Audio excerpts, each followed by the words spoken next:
नमस्कार। तो आज हम जानेंगे ब्लड कपिंग या हिजामा थेरेपी के बारे में। यह उपचार की वह पद्धति है जिसके द्वारा कप के अंदर वैक्यूम बनाकर त्वचा को ऊपर उठाया जाता है और फिर उस स्थान पर हल्की कटिंग करके थोड़ी मात्रा में विषैले या जमा हुए ब्लड को बाहर निकाला जाता है। यह माना जाता है कि इससे शरीर में ब्लड प्यूरिफिकेशन, दर्द में राहत और इम्यूनिटी में सुधार होता है। ब्लड कपिंग करने से पहले रोगी खाली पेट नहीं हो, हल्का भोजन लिया हुआ हो, उसकी पूरी मेडिकल हिस्ट्री के बारे में जानना अनिवार्य है। जिस स्थान पर ब्लड कपिंग कर रहे हैं वो साफ़ किया हुआ हो और कप लगाकर वैक्यूम बनाया जाता है जिसे 5 से 10 मिनट तक रखा जाता है सभी पेशेंटों के अनुसार।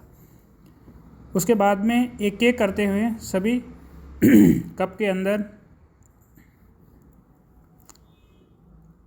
हल्के हल्के कट लगाए जाते हैं या छिद्र करे जाते हैं एक्यूपंक्चर पेन के माध्यम से, और धीरे धीरे वापस से सभी कपों को लगाकर पुनः वैक्यूम बनाया जाता है। पुनः इस प्रक्रिया को 5 से 10 मिनट तक रखा जाता है जब तक ब्लड निकलता रहता है। जब ब्लड निकलना बंद हो जाए उसके बाद एक एक कप को हटाकर धीरे धीरे उस भाग को साफ़ किया जाता है, एंटीसेप्टिक लगाया जाता है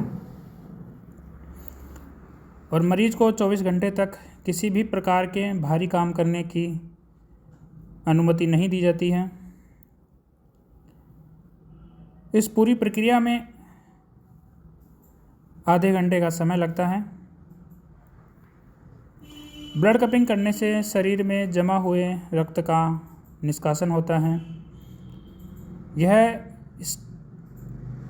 तेज़ दर्द में आपको राहत देता है। माइग्रेन, कमर दर्द, गर्दन दर्द, गाउट, मांसपेशियों में जकड़ाहट, बॉडी में डिटॉक्सिफिकेशन होता है, शरीर के टॉक्सिक बाहर निकलते हैं, इम्यूनिटी को बढ़ाता है।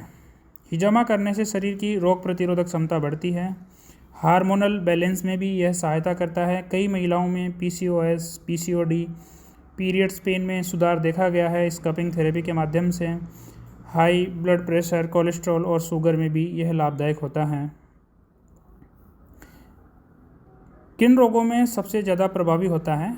उनमें सबसे ज़्यादा माइग्रेन, सिर दर्द, slip disc sciatica, lumbar spondylosis, acidity, skin problem, anxiety, BP और हृदय रोगों से संबंधित समस्याओं में यह ज़्यादा प्रभावी होता है।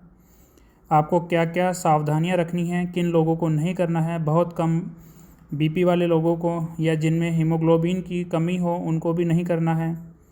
अत्यधिक कमज़ोर व्यक्ति में, गर्भवती महिलाओं में या संक्रमित त्वचा वाले व्यक्तियों को भी नहीं करना है। रक्त पतला करने वाली जो दवाइयाँ लेते हैं उन लोगों को भी करने में सावधानी आपको रखना है या नहीं करना है। सभी उपकरण आपको स्टेरिलाइज करके, साफ़ करके करना है। एक बार काम में लिया हुआ सिरिंज, नीडल या कोई भी वस्तु वापस से आपको उपयोग में नहीं लेनी है। ब्लड कपिंग सामान्यतः व्यक्तियों में 30 से 45 दिन के अंदर करी जा सकती है। दर्द वाले व्यक्तियों में 15 से 30 दिन के अंदर आप वापस कर सकते हैं। बाकी डॉक्टर की सलाह के अनुसार यह उपचार दिया जाता है।